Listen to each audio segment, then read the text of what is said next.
morning, my dear students. Welcome to our maths class. We were discussing our chapter 1, the fish tail. इस tell का मतलब क्या होता है? TALE, जो स्टोरी हम बोलते हैं वो होती है टेल. ठीक है, तो हम टू पेजेस कर चुके थे. Now we will go on third page. Today we will discuss third and fourth page and some shapes, 2D shapes. Okay. तो सेकंड पेज पे हमें गिवन था कि व्हेल शार्क जो होती है उसका वेट होता है, गिवन है ये आपको 16,000 kg. ओके, तो वो अगर हमें वर्ड्स में दे रखा है तो हम फिगर्स में लिख सकते हैं जैसे हमने लार्ज नंबर्स में सीखा था. तो नाउ थर्ड पेज पे जो फर्स्ट क्वेश्चन है, about how many kg do you weight, मतलब आपका वेट कितना है वो लिखना है. यहाँ फर्स्ट क्वेश्चन में क्या पूछा है उसने? वेट कितना है. मतलब आपके घर अगर वेइंग मशीन है तो आप वेट करके लिख लीजिए, अदरवाइज अपनी मम्मा से पूछ के यहाँ अपना वेट लिख लीजिए. मैं सपोज करती हूँ कि आप में वेट होगा शायद 25 to 30, इसलिए मैं 25 वेट लिख रही हूँ आपका. Okay, now go to the next question.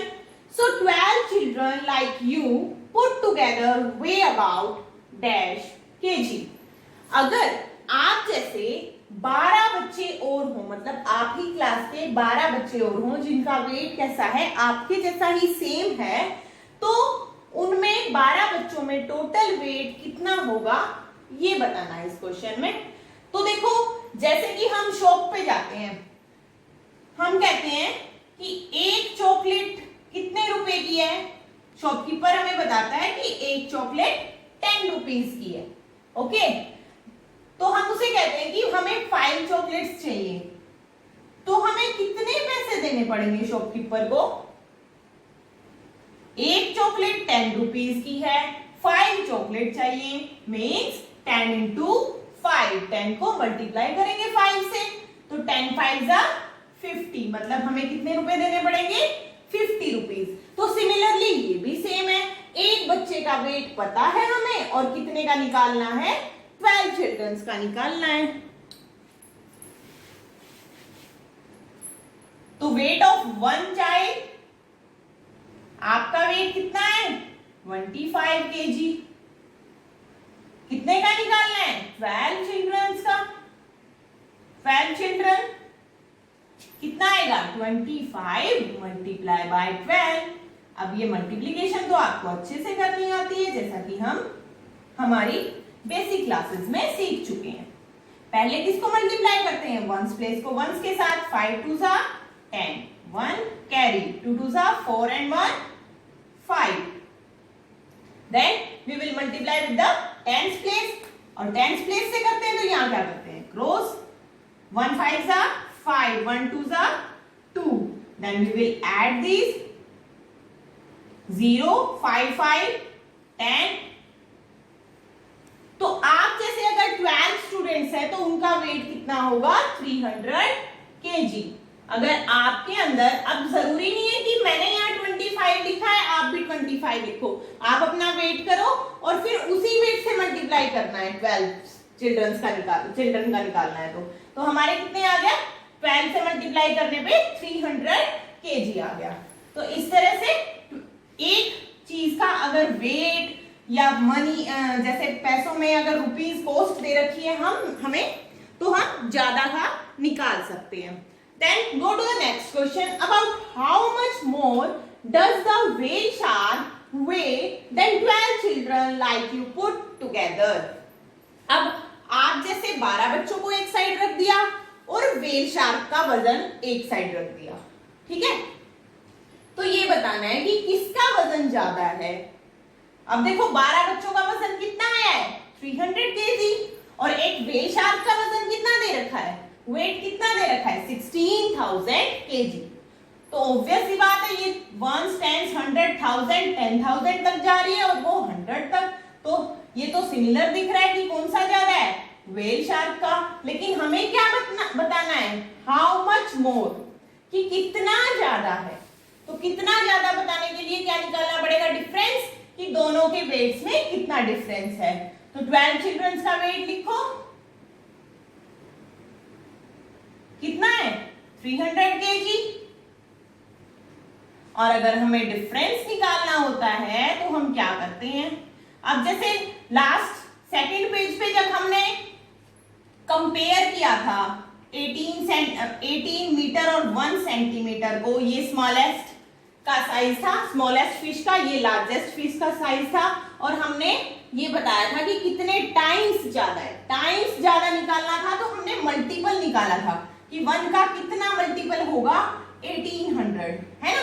लेकिन हमें यहां क्या बताना है, हाउ मच मोर, कितना ज्यादा है, कितना ज्यादा बताना है, तो डिफरेंस निकालेंगे। और डिफरेंस निकालने के लिए क्या करते हैं, minus, so we will subtract this 300, और सब्ट्रैक्शन तो आपको आती है, तो ये आप सॉल्व करके लिखेंगे कि कितना वेट ज्यादा है व्हेल शार्क का। Okay, then go to the fourth page. Fourth page से पहले थर्ड पेज पे हमें फिश टेल डिस्कस कर रखी है और schools of fish. Now go to the fish tail. देखो यहां भी टेल है, यहां भी टेल है, व्हाट इज द डिफरेंस, यहां देखो स्पेल देखो टेल की TALE और यहां TAIL। TALE means story, story मछली की कहानी, और ये फिश टेल पूंछ, जो एनिमल्स की पूंछ होती है उस तरह से फिश की भी टेल होती है। ठीक है, तो पिक्चर में दे रखा है कि व्हेल शार्क की जो पूंछ होती है वो 2 लेग्स की तरह होती है। 2 पिक्चर्स शो कर रखी हैं, एक तो ये सिंपल फिश की है, okay, then other is the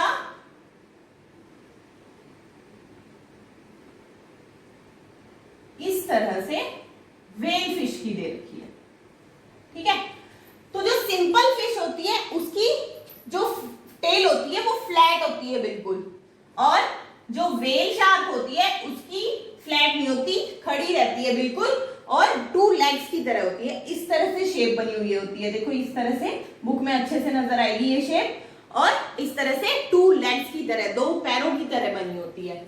okay, then we will move to the schools of fish.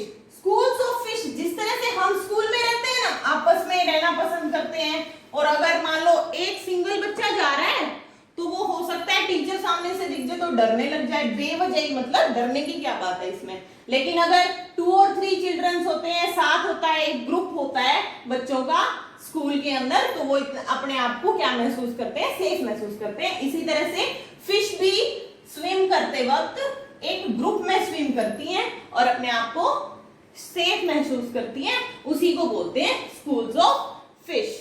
Now on the fourth page, which of these animals, हमें पिक्चर्स दे रखी है डिफरेंट डिफरेंट एनिमल की 4th पेज पे और 5th page पे, जैसे octopus, shark fish, whale, इस तरह से। तो उनमें से आपने कौन से एनिमल्स देखे हैं ये डिस्कस करना है, ये बताना है लास्ट क्वेश्चन में, जो 4th पेज पे क्वेश्चन है उसमें। Now we will discuss about 2D shapes. So you can see on the board that here are 2D shapes.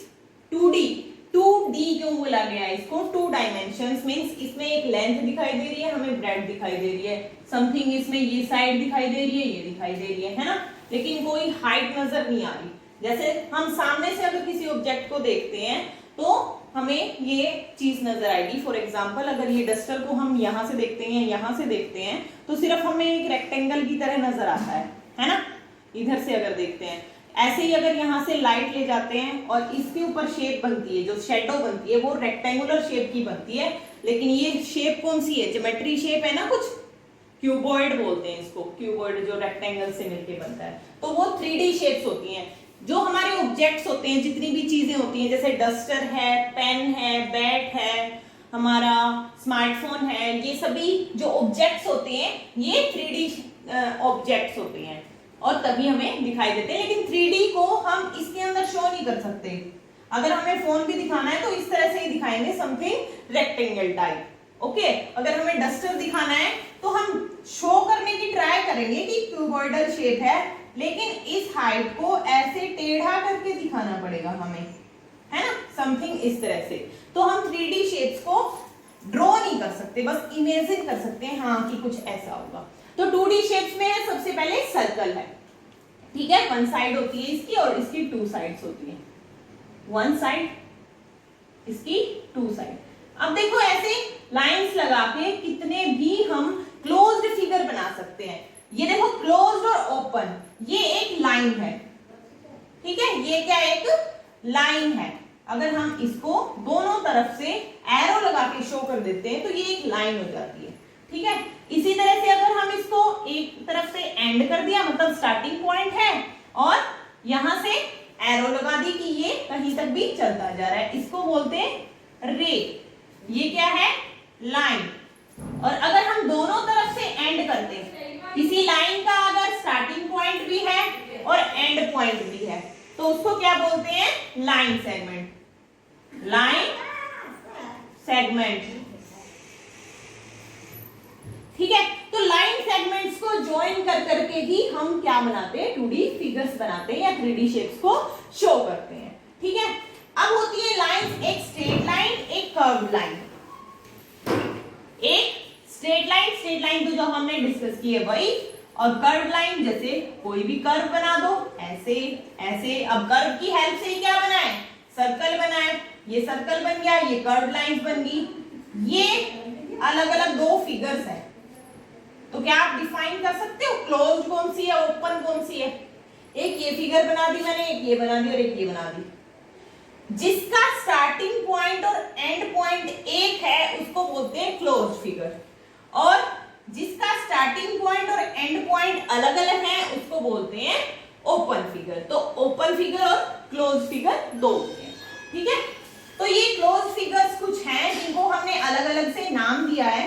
जो इस कर्व लाइन से बनता है इसको बोलते हैं सर्कल, और एक कर्व लाइन एक स्ट्रेट लाइन से मिलके बना है ये होता है सेमी सर्कल। देखो ध्यान से देखो, ये इसका सेमी सर्कल क्यों कहा गया है, इसका कुछ आधा भाग दिखाई दे रहा है शायद हमें, इसी वजह से इसको सेमी सर्कल बोला गया है। नेक्स्ट, 3 साइड्स वाले को बोलते हैं ट्राइएंगल, जिसके भी 3 साइड्स हैं पॉलीगन के, वो क्या होता है, triangle. Next is sphere, 4 sides वाले, लेकिन ये भी 4 साइड का है, इसको रेक्टेंगल क्यों लिखा है, क्योंकि इसकी चारों साइड्स क्या हैं, इक्वल हैं। ये चारों साइड्स इक्वल हैं, और रेक्टेंगल की आमने सामने की साइड्स इक्वल होती हैं, ठीक है। चारों साइड इक्वल है तो स्क्वायर, और अगर आमने सामने की इक्वल है तो रेक्टेंगल। नेक्स्ट, ये 4 साइड्स वाला है, अब 5 साइड्स वाले को बोलते हैं पेंटागन। अब किसी तरह से भी ड्रॉ कर सकते हो इसको टेढ़ा मेढ़ा, लेकिन लाइंस कितनी होनी चाहिए, लाइन सेगमेंट कितनी होनी चाहिए, 5 साइड्स होनी चाहिए। 6 साइड वाले को बोलते हैं हेक्सागन, 7 को हेप्टागन और 8 को ऑक्टागन। तो इस तरह से कुछ 2D शेप्स आज हमने डिस्कस किए हैं। इन डिफरेंट शेप्स को बना के यूज करके, जिस तरह से कल हमने इस स्क्वायर और ट्रायंगल का यूज करके क्या बनाई थी, फिश बनाई थी, तो आप भी इन डिफरेंट शेप्स का यूज करके जितने भी एनिमल्स की पिक्चर दे रखी हैं वो आप इनका यूज करके बना सकते हो। इनसे अलग भी कुछ शेप्स होती है, जैसे हार्ट शेप होगी, है ना, समथिंग जो हाफ मून होता है उसकी भी शेप होती है इस तरह से, है ना। तो इस तरह से अलग अलग शेप्स डिस्कस किए हैं आज हमने, और इनका यूज करके आप डिफरेंट सी एनिमल्स को ड्रॉ कर सकते हैं। So thank you and have a nice day.